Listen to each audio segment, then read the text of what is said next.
Hello everyone and welcome to the Sandy Masselli Show. I am Sandy Masselli. It is January 2nd, 2015. I hope that you guys all had a great New Year's Eve, New Year's Day, partied your little hearts out, or maybe you just kicked it and chilled for New Year's Eve. See, I saw this thing and it was like about a comic book about how when you get old, the ways that you celebrate New Year's Eve. And as a kid, New Year's Eve was the shit. Like, okay, I'm going to say I used to not really stay up that late, except on New Year's Eve. That was the time where it felt like the day was like 2 million hours long. It was so fucking long because you were just like, you would stay up late, and the whole time I'm staying up late, I'm drinking soda. I was like a soda bartender at New Year's Eve when I was a little kid, because I would be like mixing like Coke and Sprite, and I'd be like, yes, and there'd be like so much like candy around just for some reason, and like my sugar high, when you're a little kid and you get sugar high, like you're like legitimately high. You're like on speed or something. And I would sit in my living room and I would wail on pots and pans. I would take out like 15 pans and I got like fucking Skittles and I'm drinking Coke, Pepsi combinations that I just like maybe poured sugar in for no reason. Just 'cause I thought it would work. Or like I would smash up some Sprees. You guys know what Sprees are? Just like sweet tarts. Pound that shit up into like a nice powdery mixture and then pour it into the... So I'm blasted off on sugar. And I have this drum kit of the ages around me. Fucking Rock of Ages drum kit. I'm pounding on this drum kit like so loud. Don't know how cops weren't called because I'm freaking out. Like, New Year! I'd be so excited. And, yeah. Now, it's different, right? You grow up, you get a little bit older, you don't really care. You got to the point where you don't care. Now you're like a middle teenager, you know? You're not drinking yet, but you're not, like, partying out on sugar highs. You're just chill, more relaxed, maybe playing video games or watching TV and reading a good book, maybe. I don't know. Whatever people do that don't play video games. Like, seriously, I play video games a lot, and that's just, like, what I do when there's nothing, like, when I'm, like, bored. You know what I mean? Like, there's a dedicated time where I'm at home just doing nothing. Like, do other people have that time? Or, like, what do they do? Just watch TV or read a book or something like that? Not sure. Anyway, so... yeah, that's middle teenage years. You go down with your parents or something and you like pretend to act excited for the new year, but you're a little asshole and you don't even care about the new year changing. It's not a big deal to you at all because you think life just goes on forever because you're a fucking like middle teenager. You know what I mean by that? You know what I mean by mid teenager? That's that point. And then you start getting a little bit to a top-tier teenager, like I am, a top-tier teenager. That's when that's like 17 to 19. A TTT, as I like to say.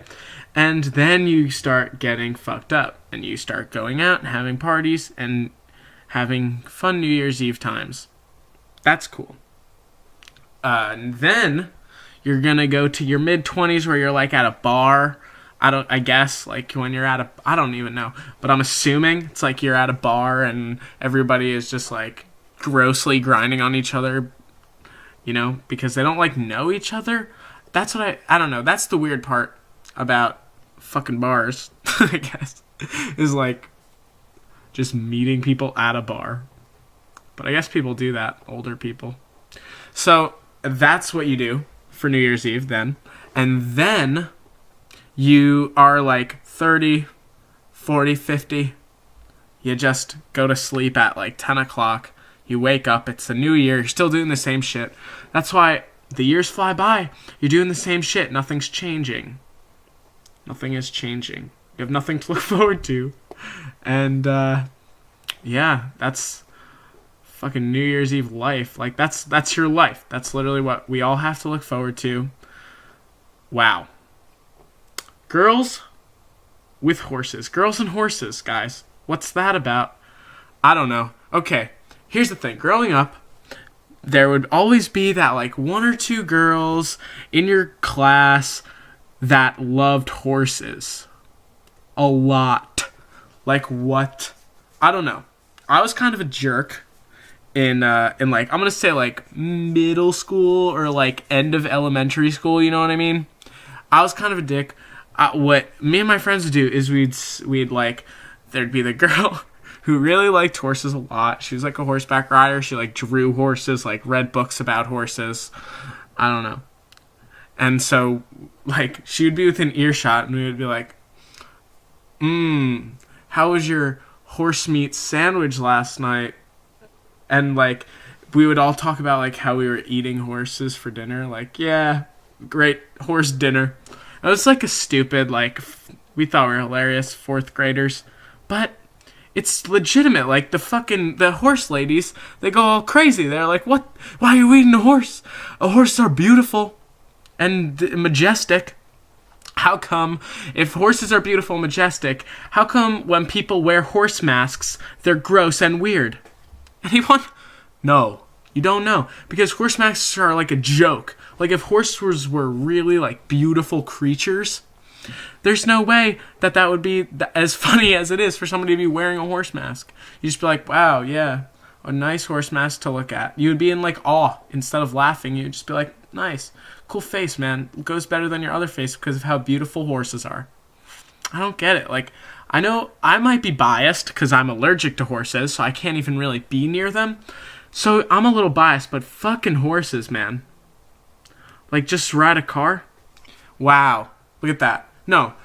Horses are cool. Like, they're, like, cool. Like, riding them is fun. And, you know, they really did serve a great purpose for our ancestors. And we have a deep evolutionary bond with them. That's real talk.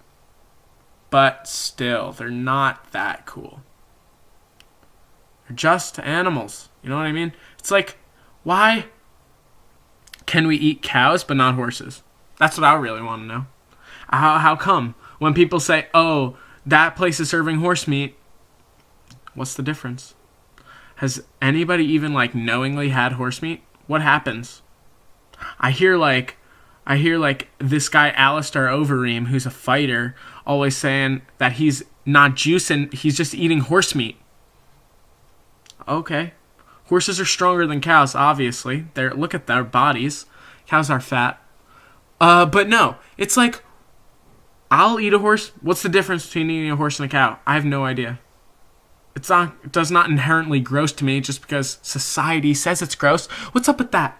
People in society saying that one thing is like fine to do, but another one isn't. Even when there's not really that much of a difference, you know what I mean? Besides horses and cows.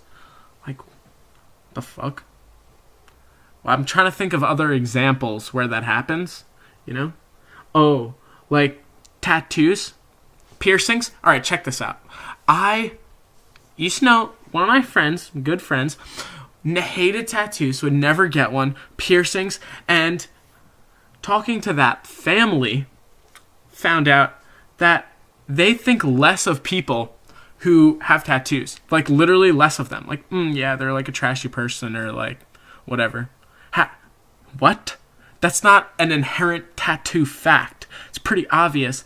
I know some bad, cool guys. Some really chill bros with tattoos. You know what I mean? And there's some like assholes, I guess, with tattoos too. But it's not a one or the other. It's not like all people with tattoos are jerks. Like ghettos, poor people. And everyone without tattoos are like proper business, do what you're told shit, you know? It's ridiculous. I hate that. And piercings is the same way. It's like, wow, I might not particularly want that piercing, but that's cool if you do. Like, no, it's fine. And if somebody is attracted to that, it's like, yeah, that's totally on you, man. And I'm not going to think that you're a worse guy or gal because of it. Like a tramp stamp. Yeah, it has like a reputation of being on like slutty people, but honestly, it's not a bad place to get a tattoo, you know? It's like nice and flat. It's not like super obviously noticeable, but like it's easy access to like show somebody like, yeah, this is cool. And I don't know, you're not really going to see it, so you can't like critique it. I feel like if I got a tattoo on my arm or something like that and I saw it all the time, I would like begin to not like it. I would see it all the time and I would critique it and I would think of like what could be better. But if it's just on my back, I'm not even going to know. So why does that automatically make you a slut? It shouldn't. That's ridiculous. If I want to get some... Oh, unless you're a fighter. Unless you're like a UFC fighter or boxer and you don't wear a shirt for a living, then getting a tattoo down there is fine. I don't know. I don't understand. Department stores are weird as well. I noticed that today, that department stores can be fun. Okay. Department stores. Let's unpack this. I like when people say, I'm going to unpack this. Okay, let's do it. So department stores have a lot of different shit. They have a lot of cool stuff, and it's undeniable if you're an American who likes stuff and department stores sell a wide variety of stuff, they're going to be cool to like, you know, check out and see what they got going on. So, but when you go in, you quickly realize that all this stuff is nonsense. It's who buys with like this bag with an eagle on it or something like that, or why does there have to be 2 million types of beds? Why isn't there just a few types of beds? Why is there so many? There doesn't have to be. It's like there's 10,000 kinds of ping pong tables as well, and they're all the same. I mean, no, competition is great, like, for the market, but if we just were perfect from the beginning, then we wouldn't need all this competition. It's ridiculous to think that we can't just... No, it's what if we just came up with the perfect of everything, and it was just the perfect product. So you would go to the store, and there would be one refrigerator washer dryer set. Easy. Boom. It's the perfect one. You don't even have to look around. This is for you. Got it. Okay. Take that home. Nice. What else? Ping pong table? You want that? Here's the one perfect ping pong table that we have. Go. It's perfect. We don't need... We'll firmware update it if we figure out anything better, and it'll be fine. You know? What do we got? Some frozen food section? Oh, this is just the perfect lasagna. The perfect frozen lasagna. There it is. Congratulations. I don't know. It maps to your taste. Well, we should be able to figure that out as a society, I think. One day. The perfect computer. It's the fastest. Sorry. There's nothing better. Just take it. You can customize it if you want, maybe, to fit that kind of, personality. You can customize it. If it's not perfect for you, we'll make it perfect for you. There it is. The one perfect computer. That's the company I'm going to start. And it's going to be a giant conglomerate, and we're going to have thousands of products, but only one of each kind of product. And there's going to be the best. And we're going to have a monopoly just by being the best. The perfect thing. I'm for breaking up monopolies, but I wonder if there was truly something that was perfect. What would you do? Would you break it up? I don't know if I would. I don't think I would, because there's a practicality standpoint where if you have a Comcast, Time Warner monopoly in your where you live, your fucking town or whatever, it sucks because they're a monopoly that's not perfect. They screw you left and right. So of course we're going to have to break up that, and then once there's a bunch of different companies, they're all going to be vying for business, and so they're going to become better. But if you already had that Time Warner Comcast situation, it was perfect. It was the fastest internet. It was the exact amount of internet that you needed. Could you still break that up? I don't think so. I think that's when the problem is fixed. I mean, this is all bullshit, people. I'm not talking real. I don't even. So let's get back to department stores. So forget about all that perfect bullshit. They're cool, like I was saying, but also, they're also depressing as hell. I don't know why. It's just something about shop like that kind of store that makes me sad to be alive. I don't like if you're walking by like the tool section and you're going by it and you're like get excited about like a leaf blower, or it's oh, that leaf blower could be fun or like cool. And not even in like the childlike way that you would like it. Like a child, when they see a leaf blower, they think it's cool, but because they want to like attach it to a hoverboard or something like that, or like shoot it at their friends and stuff. But when you start thinking that a leaf blower is cool because you're gonna save 5 extra minutes cleaning up your yard, I never want that to be me. I that might be immature, but serious, like that sucks. That's not fun. A weed whacker. When you think, oh, when you're a little kid, you think, oh, if I got into a fight with like zombies, I could chop all their heads off. Easy. With that weed whacker, done. Chopping them off. But as an adult, it's like, I wonder if I took a few weekends, I could trim my hedges into a sculpture, and then like, I don't know, actually, no. That'd be cool, but it's not even like that. No one even thinks that. No one's like, oh, I could take a few, I don't know, like what I just said, nobody says that. They're like, oh, I need to trim it to the exact contortions of the homeowners association code. Like, that's boring as hell. If you like weed whacking, that's dope. Make some art. That's what I really want to see. I don't care if your yard is neat. I want it to be beautiful. See what I'm saying? You gotta think outside the box here. If you want to be sprucing up your life, you got to come up with new things that you like to do. Like this podcast, for instance. What is this? Episode 6? Beautiful. It's so fun. That's what you got to do. What do you like? You like music? Okay. Cool. Start playing some music. Start making up some songs. Start recording your shit, putting it out there for people. How about that? Maybe just learn another instrument. Just keep learning instruments. That's fun.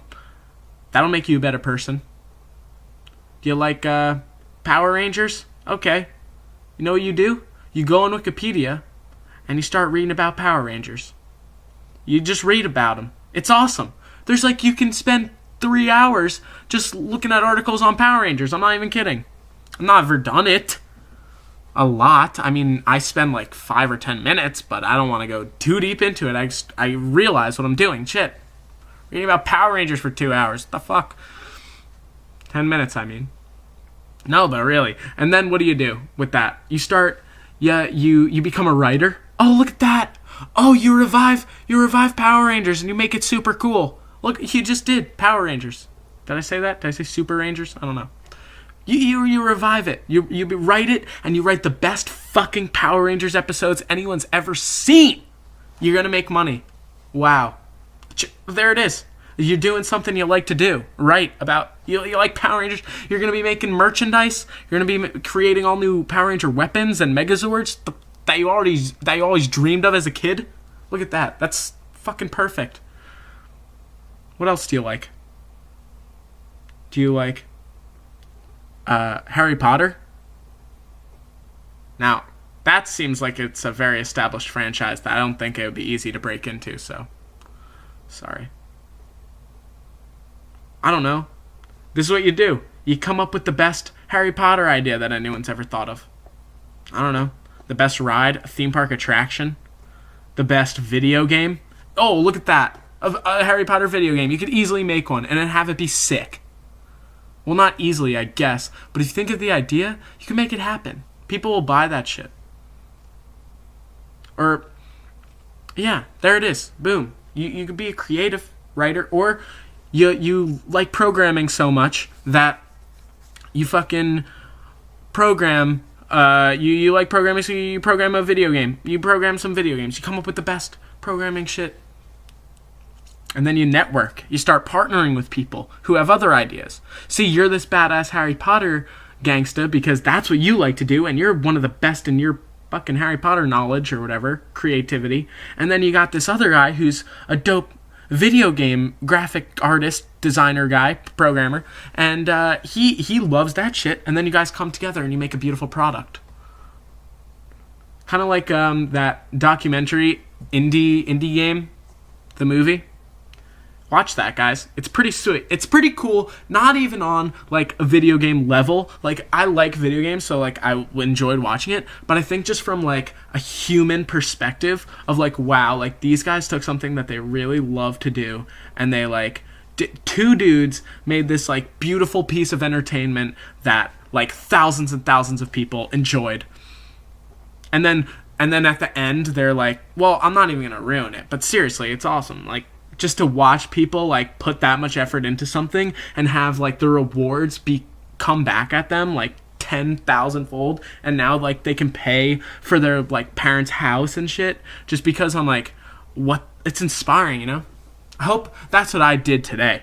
I hope today, on January 2nd, you got inspired by this podcast. Make the New Year's resolution that you're going to do something you like, and you're going to put it out there for people, or you're going to just learn a lot about a topic, or you're going to do something great, do something fun, do something that you like to do. Don't get caught. Don't get stuck in a rut of your life passing by year after year. It's already 2015, bitch. 2015. There are people that didn't even think that would be possible for us to be in. There are people that wish that they could be in 2015. This is the best time to live ever. I know people have said that before, but it's the truth. There's no way I would want to live there's no way I would want to be the age I am now, like 15 years ago. Nah. I'll go younger. I'll go younger. If you're a kid being born in 2015, dude, I don't know. Even that's scary. Like, what if the shit hits the fan instead of it going the opposite way? That's what we need to do. We need to lead the future towards and keep progressing. As not even a political, I'm a progressive, just as make the world as good as it possibly can be moving forward. Thanks, guys. Have a great day, and I hope your year is off to an awesome start. Thanks.